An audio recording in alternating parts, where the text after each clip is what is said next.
I think a big challenge across acquisition for a lot of brands is the constant changes of people opting out of consent and just data collection in general.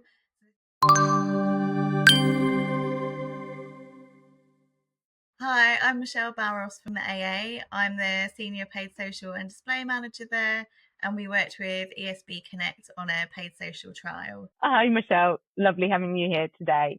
Michelle, AA's worked with ESB on data-driven email for some time. What was the thinking behind testing some engagement data in paid social, and what did you hope to learn from it? Hi, Suze. Thanks for having me here today. Working with yourselves at ESB on the data-driven email has been really effective for us so far. So what we wanted to do was lean into that success and expand our audience pools across our paid social platforms. And in terms of learnings, I guess the idea being that enriching our targeting with your third-party data that could help us to reach more qualified audiences that are relevant to our business goals. This campaign was a true omni-channel effort. What did the collaboration across email and paid media teams look like at AA, and how did it help you execute the strategy effectively? So as mentioned already, we've proven the success of the data-driven email campaign with yourselves, and that was run by Cam, who works on the affiliate strategy in our digital marketing team. And so part of the paid social strategy included retargeting those people who'd engaged with those emails already, but not yet converted. And then as part of this collaboration, it also involved aligning with my colleague Cam on the schedule of email sends and the message that was conveyed within these emails. As we knew that users had already interacted with a specific message in those emails, we knew that they had a familiarity with our brand. And so we were able to talk to these segments differently to move them down the funnel to essentially convert. And we could use cues like the consistent creative imagery across both the email paid social campaigns and similar messaging as well to align the strategy. Can you describe the audience segments used, such as email engagers, modelled lookalikes, and interest-based groups, and how each contributed to the campaign success? So we split our audience targeting into two different streams. So one was prospecting and one was retargeting. I guess in theory, these audiences have different levels of familiarity with our brand in terms of that recent targeting with the emails. So if I start with prospecting, this allowed us to lean into the specific categories and interest-based groups that you guys have defined across ESB. So that included some of those audiences that are related to the automotive industry, and also some of the segments where the demographics aligned with our target segments as well. And then the other half of that strategy was retargeting. So retargeting those users who had already interacted with those email sends, either opens or clicks. And so we were retargeting them, encouraging them to convert, as well as expanding targeting throughout using, so Meta was the paid social platform, so using some of their functionality to improve performance there as well. Comparing the two, the prospecting audiences, they delivered the bulk of conversions. That wasn't really surprising because the audience size there was much larger than the retargeting segment. So it just gave the system more opportunities to optimize delivery effectively. And from your perspective, what was the standout performance results from the test, specifically around prospect and CPA engagement and how it compares to other audiences you run via social? Yeah, I just mentioned that the prospecting audience delivered the bulk of conversions, but that's not the only reason it was the standout performance. It also generated a stronger engagement in the retargeting segment. So, in terms of the click through rate, but also the conversion rate was higher as well. If we benchmark that to our sort of main paid social campaigns outside of this test, what I can see is, as we said, the trial was a few months, and as we move through the months, the click-through rates, conversion rates, CPAs, those key metrics from the trial prospecting campaign, they actually improved and in some cases became better than our main prospecting campaign. So that actually indicated that investing more into this strategy over time can actually deliver more sales efficiently. In terms of the retargeting strategy, so this campaign I mentioned wasn't as successful as the prospecting one. However, again, throughout the month, with the learnings that we gained, we used some of Meta's functionality to optimize the audiences further, and we shifted over more budget as well. And then over time, we did start to see those CPAs decrease. They weren't lower than our main retargeting campaign that we always run, but they were within our tolerable threshold. So performance did become more positive over time.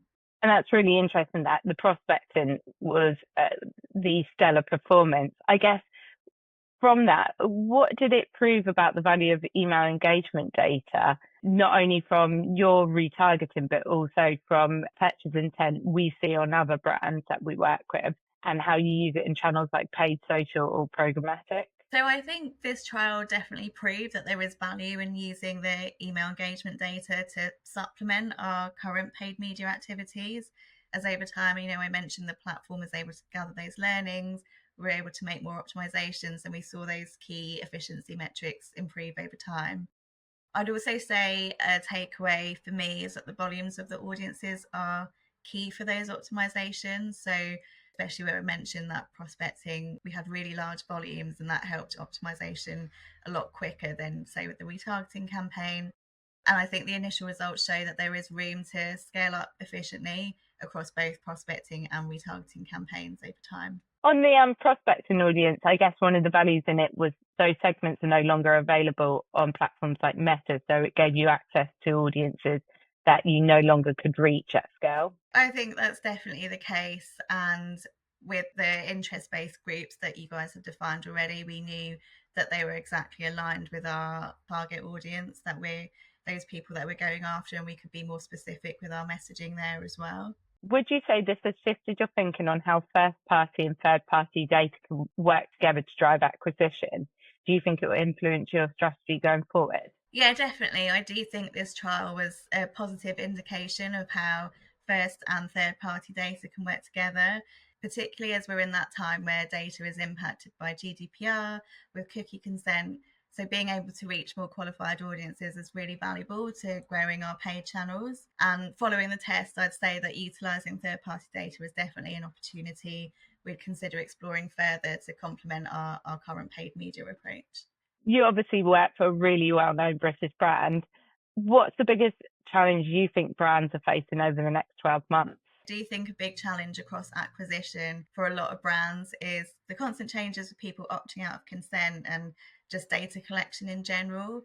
So this is going to require brands to adapt their strategy, leaning more into sort of data modeling, leveraging third-party data to help with reaching those wider audiences and helping with optimization. So sort of like what we've trialed here. Very insightful. I definitely think this whole space, getting scale in first party data and good quality data is going to be key. What is the best marketing campaign you've seen and why? So the best marketing campaign, or one of the best marketing campaigns I've seen, is actually the Coca-Cola, the Share a Coke campaign. So that's the one where they have the personalized bottles or personalized cans with their popular names, and it basically encourages people to find the bottles with your name on and share it with friends and family as well. I think it is such a simple concept, but it encourages people to actually engage with the brand more. Like people take photos when they found their name on a bottle, and it's a really natural way of creating that buzz around a product.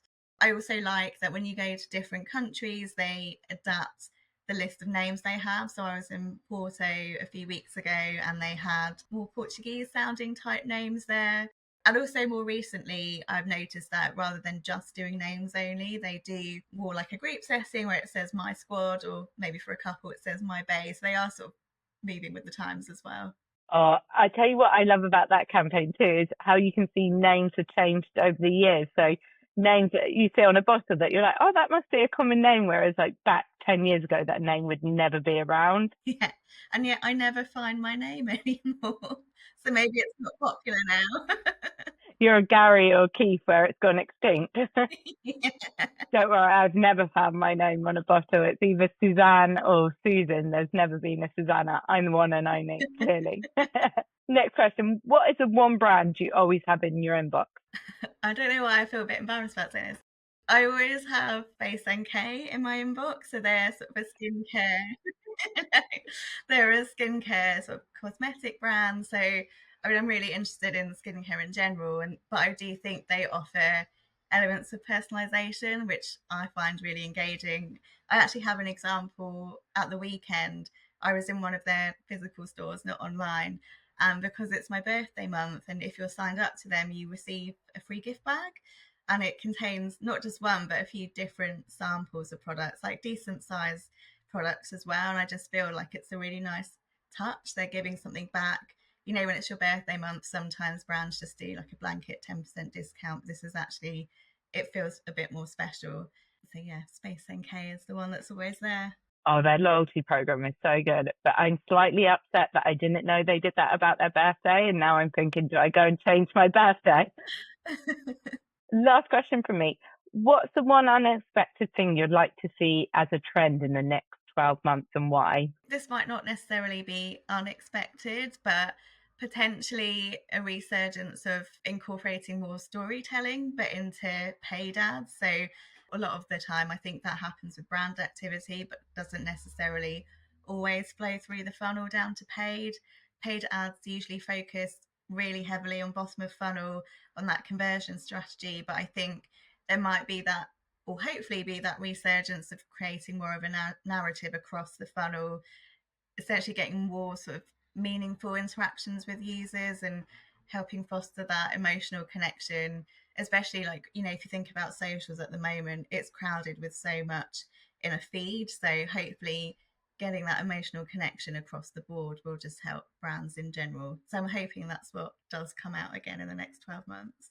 Oh my God, that would have been my answer. I so want to see storytelling, especially at the bottom of the funnel. I think that's what we're missing. I understand why it's shifting with people worried about revenue. So people are more focused on like last mile conversion. So, voucher codes, but I just think storytelling is key and creativity coming back. So yeah, I would 100% agree with you on that.